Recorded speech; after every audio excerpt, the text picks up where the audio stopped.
Air India Express Flight 812 left Dubai in the early morning darkness of May 22nd, 2010. It was a familiar route, Gulf to southern India, flown many times before. The aircraft was a Boeing 737-800, registration VT-AXV. On board were 166 people. Most of the passengers had been working in the Gulf and were finally heading home. For them, it was another routine return.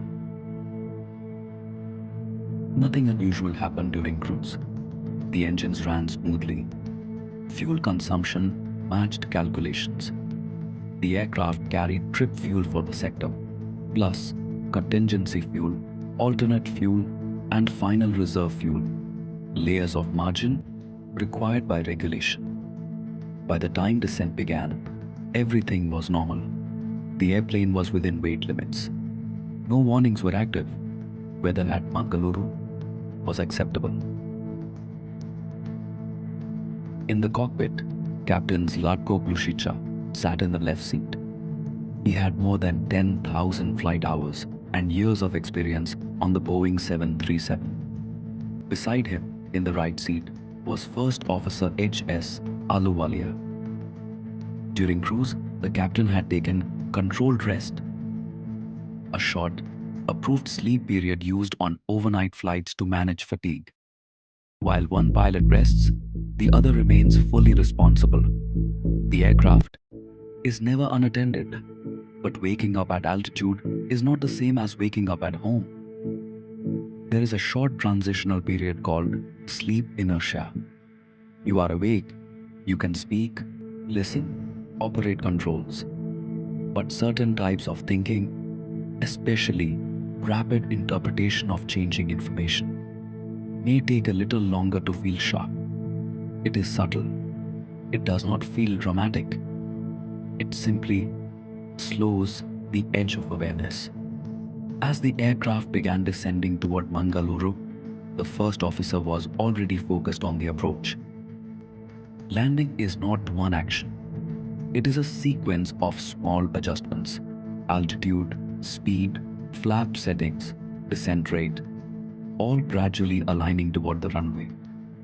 Small corrections are constant. Nothing ever stays perfectly centered. Mangaluru International Airport adds its own challenge. Runway 24 sits on a plateau. Beyond the ends of the runway, the terrain drops sharply.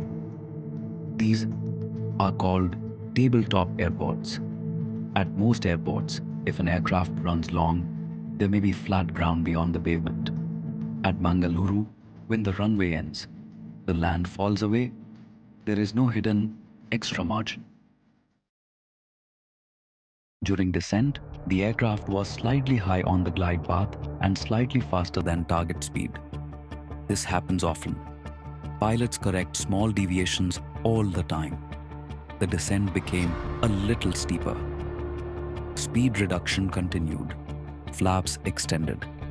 From outside, nothing looked unusual. There is a critical checkpoint at about 1,000 feet above the runway. By that altitude, the aircraft must be stabilized. Correct speed, stable descent rate, fully configured, aligned with the runway. If it is not, the procedure is clear. Go around. When Flight 812 reached that height, it was still a bit high, still a bit fast. The first officer called out the deviations, just as training requires. The runway was clearly visible. Weather was fine. No alarms were sounding. The landing still felt possible. And that is where human psychology quietly enters.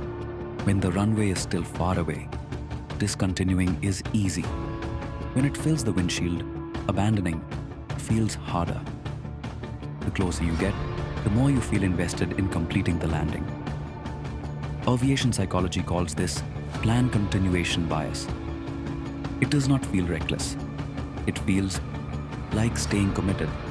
The approach continued. Now the consequences became physical. Landing is about energy. Kinetic energy increases with the square of speed. Even a small speed increase means significantly more runway needed to stop. Being slightly high also matters. If the aircraft crosses the threshold a little higher than planned, it floats.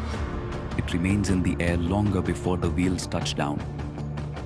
While floating, runway distance disappears beneath you. Flight 812 crossed the runway slightly high and slightly fast. The aircraft floated.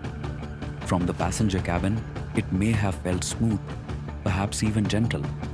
But inside the cockpit, runway markings were sliding past, while the airplane remained airborne.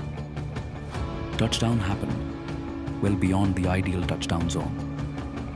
In that instant, the nature of the problem changed. Before touchdown, there was still an option: climb away. After touchdown, there was only one objective: stop. Spoilers deployed, reverse thrust engaged. Brakes were applied. The airplane was functioning normally. There was no system failure, but physics does not negotiate. Runway 24 is about 8,038 feet long. With a late touchdown and slightly higher energy, the remaining runway was no longer enough. The end approached quickly, and beyond it, there was no flat safety area, only the edge of the plateau. The aircraft kept rolling. It crossed the runway end. It broke through the barrier. Then, the ground fell away. Once the wheels left the paved surface, gravity took over. The aircraft descended down the slope. The fuselage struck uneven terrain. Structural loads exceeded what it was built to absorb. The airplane broke apart. Fuel released during the breakup ignited, and fire spread rapidly. Inside the cabin, the experience would have shifted from motion to chaos in seconds. Sudden deceleration, noise, smoke, confusion. Parts of the fuselage fractured in ways that created openings. Some people escaped through those breaks. 8 survived. For the others, impact forces and fire left little time. Rescue crews faced difficult terrain. The wreckage lay below the plateau. Access was slow. Fire continued to burn. In accidents like this, survival depends not only on the impact, but also on what happens in the minutes after. Investigators later reconstructed the sequence in detail. Flight data, cockpit voice recordings, performance calculations, airport layout, crew duty schedules. No mechanical failure was found. The engines worked, the brakes worked. The aircraft responded as designed. Instead, investigators focused on timing and sequence. The approach was unstable at the stabilization checkpoint. The instability was recognized. Call-outs were made, but the landing was not discontinued. Fatigue was considered as context. Sleep inertia may have slowed interpretation slightly. The terrain of Mangaluru removed any margin once runway was consumed. There was no single dramatic failure. There was a series of small deviations that were never interrupted. Flight 812 reached the runway with landing still technically possible. That possibility did not vanish all at once. It narrowed quietly. There is a moment in aviation when decision gives way to physics. Flight 812 crossed that moment. And after that, speed, distance, and terrain decided the rest.